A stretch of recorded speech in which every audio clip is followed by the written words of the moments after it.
Hello guys, AST academy में आपका फिर से स्वागत है। और आज की इस वीडियो में हम बात करेंगे बीए सेकेंड ईयर का सबसे मोस्ट इम्पॉर्टेंट टॉपिक, जो कि ज्योग्राफी में काफ़ी ज़्यादा पूछा जाता है, जिसका नाम है मानव भूगोल के मूल 3 सिद्धांत।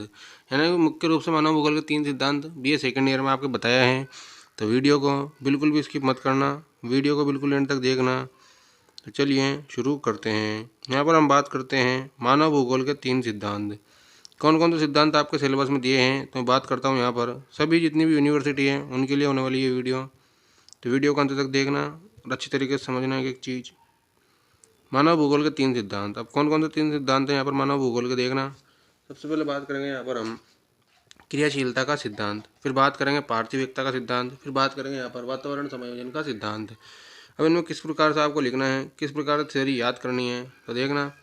सबसे पहले बात आती है यहाँ पर क्रियाशीलता का सिद्धांत। आखिर क्रियाशीलता का सिद्धांत किस प्रकार से होने वाला है, तो क्रियाशीलता का सिद्धांत, पार्थिविकता का सिद्धांत और एक और होता है वातावरण समायोजन का सिद्धांत। ये मोस्ट सिद्धांत है यहाँ पर किसके अंतर्गत, मानव भूगोल के 3 सिद्धांत के अंतर्गत।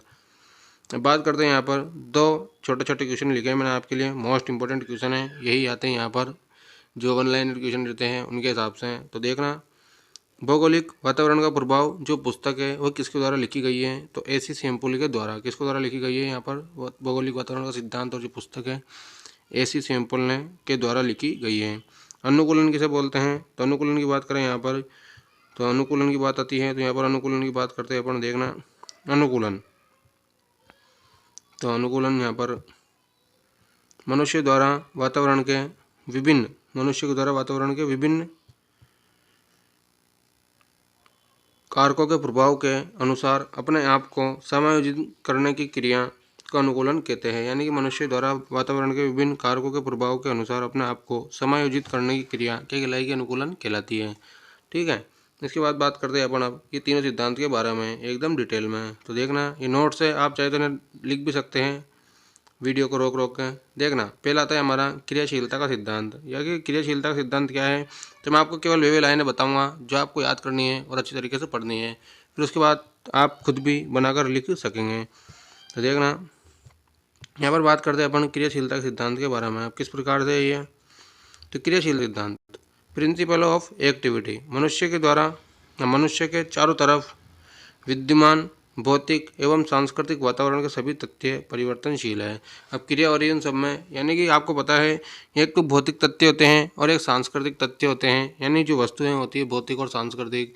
भौतिक के अंतर्गत तो मैंने आपको बता रखा है, अगर आपने फर्स्ट वीडियो नहीं देखी हो मानव भूगोल के प्रकृति एवं उसकी विषय वस्तु, तो इसके अंदर मैंने आपको अच्छी तरीके से समझा रखा है किस तरीके से भौतिक वस्तुएं होती है और किस तरीके से सांस्कृतिक वस्तुएं होती हैं। फिर भी मैं यहाँ पर आपको बता देता हूँ, भौतिक के अंतर्गत तो वे सभी वस्तुएं आती है, वे सभी चीज़ें आती है जो कि प्रकृति के अंतर्गत विद्यमान है। और उसके अलावा यहाँ पर बात करेंगे सांस्कृतिक वातावरण। सांस्कृतिक वातावरण के अंतर्गत वह सब आता है जो कि मानव के द्वारा निर्मित है। तो देखना, मनुष्य के चारों तरफ विद्यमान भौतिक एवं सांस्कृतिक वातावरण के सभी तथ्य परिवर्तनशील है, यानी उनमें परिवर्तन होता रहता है। प्रत्येक कारक में प्रतिक्षण कुछ न कुछ अंतर या परिवर्तन होता रहता है। यानी कि प्रतिक्षण का मतलब होता है हर क्षण पश्चात या तो सांस्कृतिक परिवर्तन होगा या फिर भौतिक परिवर्तन होगा। प्रकृति में परिवर्तन तो आपको पता है कि होते ही रहते हैं।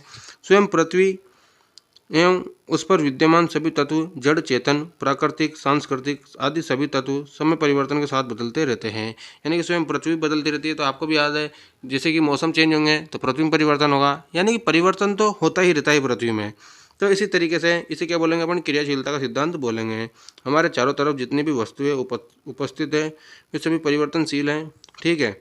अब जीन ब्रुन्स के अनुसार क्या है इसमें, तो जीन ब्रुन्स के अनुसार आप चाहे तो याद कर लीजिएगा, तो आप डायरेक्ट ये भी लिख सकते हैं ऊपर वाला सेक्शन मैंने आपको बताया। जीन ब्रुन्स के अनुसार प्रत्येक वस्तु या तो बढ़ रही है या घट रही है। किसके अनुसार, जीन ब्रुन्स के अनुसार। वास्तव में कुछ भी स्थायी नहीं है, क्योंकि भूगोल के भौतिक तथा मानवीय तथ्य निरंतर परिवर्तनशील है। यानी क्या होता है कि उसने बताया, जीन ब्रुन्स ने, बहुत बड़ा वो है ये भूगोलवेत्ता, तो उन्होंने बताया है कि पृथ्वी की जितनी वस्तुएं वास्तव में स्थायी कुछ भी नहीं है, या तो कुछ बढ़ रहा है या फिर घट रहा है। ठीक है, या तो कुछ बढ़ रहा है या फिर घट रहा है।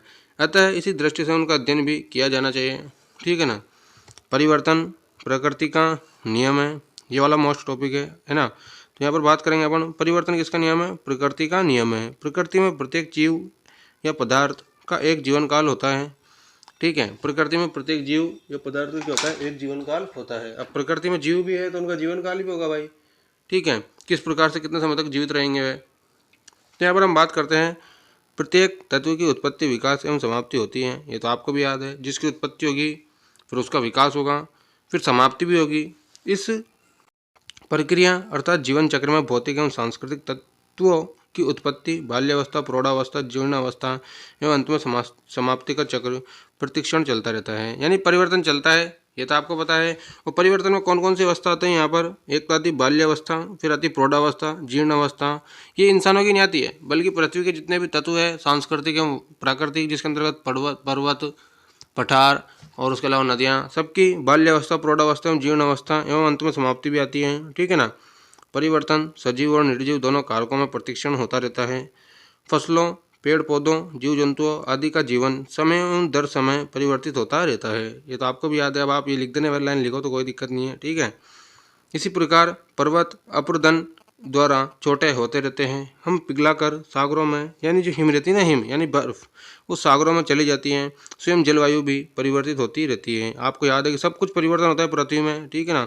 जिस पृथ्वी पर हम रहते हैं स्वयं गतिशील है तथा पर्यावरण के भौतिक एवं सांस्कृतिक सभी कारक गतिशील एवं परिवर्तनशील होते हैं। इस प्रकार विकास एवं क्रियाकलापों की प्रकृति से स्पष्ट है कि परिवर्तन प्रकृति का नियम है। तो फर्स्ट सिद्धांत में आपको क्या लिखना है, परिवर्तन है जो प्रकृति का नियम है।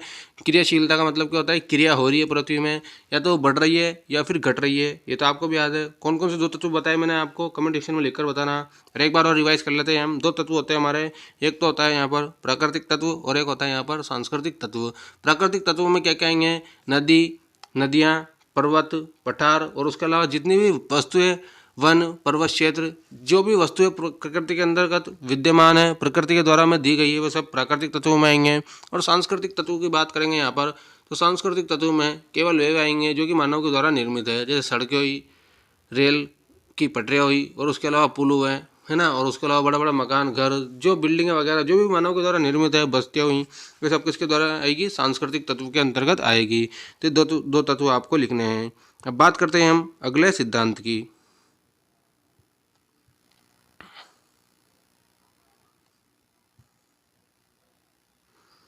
तो देखना यहाँ पर आता है अगला सिद्धांत, पार्थिव एकता या अंतर। अगला सिद्धांत किसका आता है यहाँ पर, पार्थिव एकता या अंतर संबंध का सिद्धांत। ये भी बहुत ज़्यादा मोस्ट है, ठीक है। तो आप देखना यहाँ पर पार्थिव एकता या अंतर संबंध का सिद्धांत, principle of terrestrial unity of inter relationship. अब आपको तो बस ये याद करना है पार्थिव एकता का सिद्धांत, ठीक है ना। अब देखना, संसार में विद्यमान प्रत्येक तत्व एक दूसरे से संबंधित और एक दूसरे पर आश्रित है। ये तो आपको भी याद है, यानी कि एक तत्व दूसरे पर आश्रित होगा ही सही। प्राकृतिक तत्व सांस्कृतिक तत्व पर आश्रित है और सांस्कृतिक तत्व प्राकृतिक तत्व पर आश्रित है। सांस्कृतिक में कौन कौन आते हैं, मानव आते हैं, और प्राकृतिक में कौन कौन आते हैं, यहाँ पर प्रकृति के जितने भी तत्व है वो सब आते हैं, ठीक है। यहाँ पर हम बात करते हैं प्रत्येक भौगोलिक कारक का स्वतंत्र एवं पृथक अस्तित्व संभव नहीं है, यानी कि प्रत्येक भौगोलिक कारक का स्वतंत्र एवं पृथक अस्तित्व असंभव है, यानी कि संभव नहीं है। यानी कि प्रत्येक भौगोलिक कारक जो स्वतंत्र रहना चाहते हैं वे स्वतंत्र नहीं रह सकते हैं। प्रत्येक भौगोलिक कारक एक दूसरे कारक से प्रभावित होता है। सभी तत्वों में सम्मिलित प्रभाव के द्वारा ही क्षेत्र विशेष का वास्तविक भूदृश्य एवं विकसित होता है। क्या विकसित होता है यहाँ पर, वास्तविक भूदृश्य विकसित होता है। अब बात करते हैं यहाँ पर मानव भूगोल के तथ्यों का विकास किसी न किसी कारक के अंतर संबंधों का ही परिणाम है। अंतर संबंध का मतलब क्या होता है, एक दूसरे पर विद्यमान होना, यानी एक दूसरे पर निर्भर होना। कोई भी कारक अन्य कारकों से प्रभावित एवं नियंत्रित होकर विकसित होता है तथा अपने विकास के परिणाम स्वरूप अन्य कारकों को भी नियंत्रित एवं प्रभावित करता है, ठीक है। यानी कि कोई भी कारक रहता है जो अन्य कारकों से प्रभावित होता है तथा नियंत्रित होता है और विकसित होता है तथा अपने विकास के परिणाम स्वरूप अन्य कारकों को भी नियंत्रित एवं प्रभावित करता है। कौन, कोई भी कारक। अब कारक कौन कौन से बताए मैंने आपको, सांस्कृतिक कारक एवं प्राकृतिक कारक। बात करते हैं यहाँ पर भौतिक वातावरण के प्रत्येक तत्व एक दूसरे पर आश्रित होना, यानी जो भौतिक वातावरण होता है उसके प्रत्येक तत्व एक दूसरे पर आश्रित होते हैं। कौन कौन से होते हैं, पृथ्वी स्वयं भी एक इकाई के रूप में है तथा इसके विभिन्न भाग आपस में एक दूसरे से संबंधित एवं नियंत्रित होते हैं, ठीक है। तो पृथ्वी के संपूर्ण क्षेत्र पर समान भौतिक नियम क्रियाशील तथा समस्त क्षेत्र समान प्रभाव डालते हैं। इसको आपको ज़्यादा याद नहीं करना डिटेल में, ठीक है ना। तो इसको मैं यहाँ पर रफ कर देता हूँ, ठीक है। पृथ्वी पर पाए जाने वाली जलवायु के विभिन्न कारक एक दूसरे से संबंधित होते हैं तथा पृथ्वी के भूपटल पर समान जलवायु क्षेत्रों में एक ही समान जीवन एवं समान प्रकार की वनस्पति पाई जाती है। अब आपको इनको जितना डिटेल में नहीं लिखना है, मैंने आपको बता दिया, ऊपर का ही लिखना है आपको डिटेल में। अब जैसे एग्जाम्पल लिख सकते हैं आप डायरेक्ट, जैसे कि देखना है यहाँ पर, जैसे कौन कौन से हैं यहाँ पर, भूमि की बनावट, जलवायु, मिट्टी, जीव जंतु, पेड़ पौधे आदि सभी एक दूसरे से आपस में जुड़े हुए हैं तथा अपने जीवन निर्वाह के लिए परस्पर एक दूसरे पर निर्भर होते हैं तथा एक दूसरे को प्रभावित करते हैं, ठीक है ना। यानी कि सब एक दूसरे से जुड़े हुए हैं, एक दूसरे को प्रभावित करते हैं। पृथ्वी के जितने भी कारक हैं, कौन कौन से कारक हैं, एक तो भौतिक कारक और एक सांस्कृतिक कारक। अब बात फ्रेडरिक रेजिटेल का कथन कौन सा है यहाँ पर देखना है। अब देखना है यहाँ पर फ्रेडरिक रेजिटेल का कथन। फिर इसके बाद बात करेंगे अपन वातावरण समायोजन के सिद्धांत की। अब आप चाहे तो इन्हें नोट डाउन कर सकते हैं भाई, नोट से, ठीक है ना। फ्रेडरिक रेटजेल का कथन।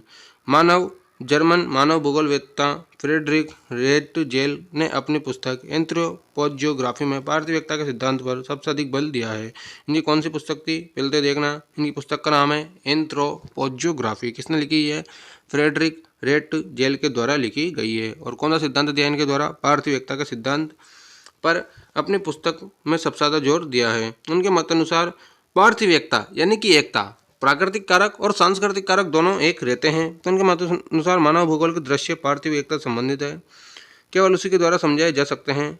प्रत्येक स्थान पर भौगोलिक दृश्य वहाँ के वातावरण से संबंधित है और वातावरण स्वयं भौतिक दशाओं का एक योग है। इसी प्रकार हम्बोल्ट, ब्लाश, जॉन ब्रुन्स आदि विद्वानों ने पार्थिव एकता के सिद्धांत के पक्ष में अपने विचार प्रस्तुत किए हैं। यानी कौन कौन से विद्वान हैं इसके अलावा, हम्बोल्ट, ब्लॉश, जॉन ब्रुन्स आदि विद्वानों ने पार्थिव एकता के, यानी पार्थिव एकता मैंने समझा दिया आपको, दोनों कारक एक दूसरे पर आश्रित होते हैं, भौगोलिक कारक और सांस्कृतिक कारक, ठीक है। तो इस तरीके से हमारा जो कि क्या नाम है इसका, पार्थिव एकता का सिद्धांत या फिर अंतर संबंध का सिद्धांत, ये कंप्लीट हो जाता है। अब बात करते हैं अपन लास्ट वाले सिद्धांत की, जिसका नाम है वातावरण समायोजन का सिद्धांत। तो यहाँ पर अपन बात करते हैं अब वातावरण के समायोजन के सिद्धांत के ऊपर, ठीक है। तो तीसरा सिद्धांत है और बस आपके बीए सेकेंड ईयर में यही पूछा जाएगा और उसके अलावा इससे बाहर क्वेश्चन नहीं आएंगे। अगर आपसे पूछ लिया जाए तो आप पॉइंट वाइज बना कर लिखना कि फर्स्ट में ये फिर सेकंड में है, ठीक है ना। तो यहाँ पर बात करते हैं अपन सबसे पहले वातावरण समायोजन के सिद्धांत के बारे में। तो देखना, वातावरण समायोजन का सिद्धांत किस प्रकार से होने वाला ये, प्रिंसिपल ऑफ एनवायरमेंटल एडजस्टमेंट। वातावरण समायोजन के सिद्धांत में मानव भूगोल में मानव की केंद्रीय स्थिति मानकर धरातल के परिवर्तनशील स्वरूपों का अध्ययन एवं व्याख्या की जाती है।